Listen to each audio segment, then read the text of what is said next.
আত্মবিশ্বাস এই কথাটা উচ্চারণের সঙ্গে সঙ্গেই যেন কোথাও একটা জোর ফলাচ্ছে এরকম মনে হয় বা জোর আসে মনে। যার আত্মবিশ্বাস রয়েছে তার মধ্যে সমস্ত ক্ষমতাই রয়েছে। যখনই আত্মবিশ্বাস কথাটা আসার প্রয়োজন হয় তখনই যখন আপনার পরিশ্রম এবং ধৈর্য দুটোর মাধ্যমে আপনি নিজেকে সফলতার দিকে এগিয়ে নিয়ে যেতে পারছেন না, তখনই কিন্তু আত্মবিশ্বাসের প্রয়োজনীয়তাটা আসে। এবং এই আত্মবিশ্বাস এক একজনের কাছে আবার এক এক রকম পরিস্থিতিতে পাল্টায়, কখনো বা কমে যায়, কখনো বা বেশি হয়, কখনো বা থাকেই না। এই আত্মবিশ্বাসটা বাড়িয়ে তোলা ভীষণ প্রয়োজন জীবনে সফলতার জন্য, বেঁচে থাকার জন্য। তার জন্য কয়েকটি পদ্ধতি রয়েছে। এই পদ্ধতিগুলো শুরু করবার আগে একটা কথাই বলি যে এগুলোর কিন্তু কোনো পুঁথিগত বা শিক্ষাগত ব্যাপার নেই, কোনো হাতে কলমে শেখানো যায় না, সবটাই অনুভূতির ব্যাপার। সূক্ষ্ম অনুভূতি থাকলেই বুঝতে পারবেন এই ভিডিওগুলোর মানে এবং সেই অনুভূতি থেকে নিজেকে বদলাতে পারবেন। সুতরাং আজকের ভিডিওর বিষয়বস্তু হচ্ছে আত্মবিশ্বাস আপনি কিভাবে বাড়াবেন বলবো, কিন্তু তার আগে বলি নমস্কার, আমি গৈরিকা, আপনার একান্ত প্রিয় পরিবার কলকাতা ক্যানভাসে আপনাকে স্বাগত জানাই। আপনি যদি এই পরিবারের একজন এখনো না হয়ে থাকেন তাহলে প্লিজ সাবস্ক্রাইব করুন কলকাতা ক্যানভাস, পাশেই বেল আইকন রয়েছে, প্রেস করে অন করে নিন, তাহলে নতুন ভিডিও আপলোড হওয়ার সঙ্গে সঙ্গে নোটিফিকেশন পৌঁছে যাবে আপনার কাছে। এবার বলি আত্মবিশ্বাস বাড়ানোর কয়েকটি উপায়।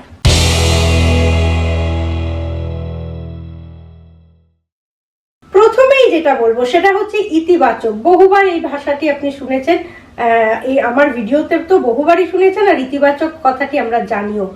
ইতিবাচক চিন্তা ভাবনাটা খুব জরুরি আত্মবিশ্বাস বাড়ানোর জন্য।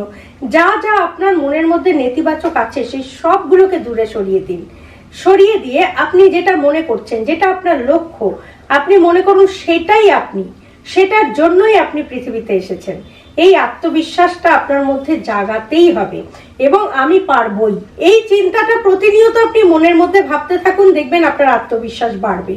তবে আপনি কি বিষয়টা নিয়ে ভাবছেন সেটার উপরে কিছুটা অবশ্যই নির্ভর করে। যারা অলস মানুষ তারা হয়তো ভাবছে আমি কতটা বিশ্রাম নিতে পারবো, সেইটা কিন্তু আত্মবিশ্বাস বাড়ানোর কোনো পথ নয় বা বিষয় নয়। বিষয়টাকে আগে ঠিক করে নিতে হবে যে আপনি পজিটিভ কোনো চিন্তা ভাবনা করছেন কিনা, যেটা আপনার জীবনে অনেক মানে কি বলবো সুফল এনে দেবে। সেই পজিটিভ চিন্তাটাকে আরো বাড়ান এবং দেখবেন একদিন আপনার আত্মবিশ্বাস অবশ্যই বাড়বে। পৃথিবীর অনেক ভালো জিনিস আছে, সমস্ত ভালো জিনিসই যে আপনাকে জানতে হবে তার তো কোনো মানে নেই। প্রত্যেক মানুষের মধ্যেই প্রচুর অজানা জিনিসও রয়েছে, সেই ভেবে আপনি নিজেকে কখনো ছোট মনে করবেন না।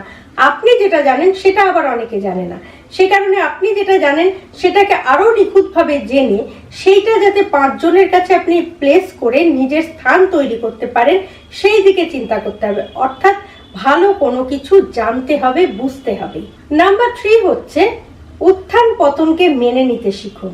অর্থাৎ কোনো কাজ করতে গেলে ব্যর্থতা আসবে, এইটা মনে করেই আপনাকে এগোতে হবে।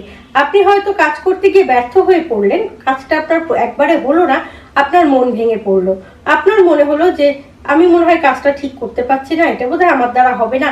এই চিন্তাটা কখনো আনবেন না, বরং এইটা ভেবেই এগোন যে আমি কাজটা করছি, প্রথমে অসফল হতেই পারি কিন্তু সফল আমাকে হতেই হবে। সেই চেষ্টাটা, ব্যর্থতাটাকে আপনি ব্যর্থতা হিসেবে না নিয়ে সেটা থেকে কিছু শিক্ষা নিন যে সেই ব্যর্থতাটা কেন আপনার জীবনে এলো, ভুলটা কোথায় ছিল আপনার, সেই ভুলটাকে রেকটিফাই করুন, করে নিজের জীবনে এগিয়ে যাওয়ার চেষ্টা করুন। আত্মবিশ্বাসটা এইভাবে বাড়ান, কখনোই ব্যর্থতাকে মাথায় রেখে নিজেকে হেরে যেতে দেবেন না।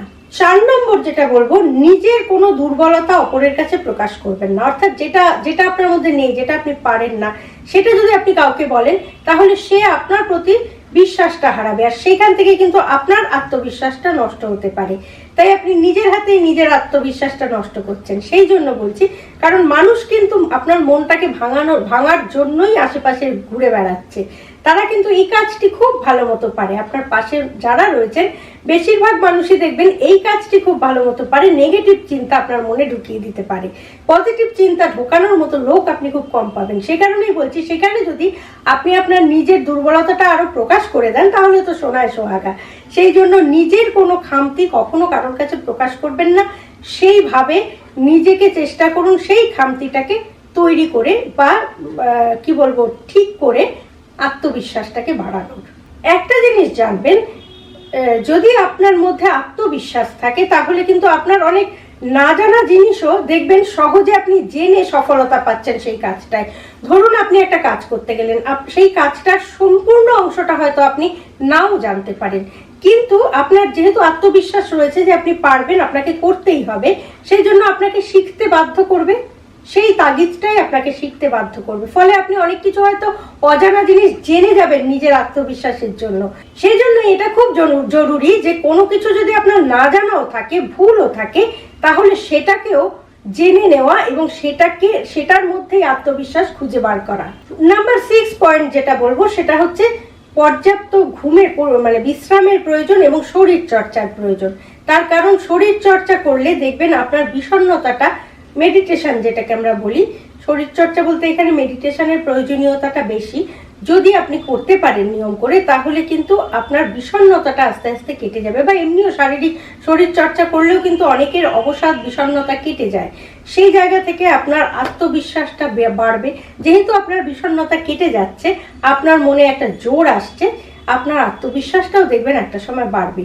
আর মনে যদি ক্লান্তি আসে, শরীরে ক্লান্তি আসে, তাহলে এনার্জিটা চলে যায়। সেই জায়গা থেকে অনেক রকম রোগ হয়। ফলে শারীরিক চর্চা যেটা আছে সেটা যদি নিয়ম করে করেন এবং পর্যাপ্ত বিশ্রামটা নেন, তাহলে অ্যালজাইমার মতো রোগও কিন্তু দূরে চলে যেতে পারে। সবশেষে যে পয়েন্টটি বলবো সেটা হচ্ছে যে আমরা না অনেকেই নিজেকে বড্ড ছোট মনে করি, হীনমন্যতায় ভুগি। আমার মধ্যে এটা নেই, আমি বোধহয় এদের যোগ্য নই, এইরকম ভেবেও নিজের আত্মবিশ্বাসটা হারিয়ে ফেলি। এটা কখনোই করবেন না। নিজের গুণটাকে যাচাই করবার চেষ্টা করুন, নিজের মধ্যে যে গুণটা আছে সেটাকে প্রকাশ করার, বের করে আনার চেষ্টা করুন এবং নিজেকে কখনোই কারোর কাছেই ছোট মনে করবেন না বা ছোট দেখাবেন না। তাহলেই কিন্তু আপনার আত্মবিশ্বাস যতটুকু আছে ততটুকুও নষ্ট হয়ে যাবে। সেই জন্য নিজেকে আগে চিনুন, নিজেকে বিশ্লেষণ করুন। যদি মনে হয় যে আপনি মনে ভেবে কুল পাচ্ছেন না, তাহলে যেই মুহূর্তেই আপনার মধ্যে আসবে যে আমি তো এটা ভালো পারি, সাথে সাথে লিখে নিন। আমি এটা করতে পারি, সাথে সাথে লিখে নিন। পরপর যত আপনি পড়বেন, আপনি দেখবেন আপনি অনেক কিছু জানেন, অনেক কিছু পারছেন। অটোমেটিক্যালি আপনার মধ্যে আত্মবিশ্বাস আসবে। এইভাবে যদি আপনি এগোতে পারেন, নিশ্চয়ই আত্মবিশ্বাস একদিন আপনার আসবেই। আত্মবিশ্বাসকে কখনোই হারিয়ে যেতে দেওয়া চলবে না, এটা কিন্তু মনে রাখতেই হবে। যে কোনো পরিস্থিতিতেই আত্মবিশ্বাসটা রাখতেই হবে। আজকের এই ভিডিওটি যদি ভালো লাগে লাইক করুন, শেয়ার করুন, কমেন্ট বক্সে অবশ্যই কমেন্ট দিন। আর আপনি যদি এই পরিবারের একজন এখনো না হয়ে থাকেন, তাহলে এই ধরনের নানা রকম বিষয় জানতে প্লিজ সাবস্ক্রাইব করুন কলকাতা ক্যানভাস। পাশেই বেল আইকন রয়েছে, প্রেস করে অন করে নিন, তাহলে নতুন ভিডিও আপলোড হওয়ার সঙ্গে সঙ্গে নোটিফিকেশন পৌঁছে যাবে আপনার কাছে।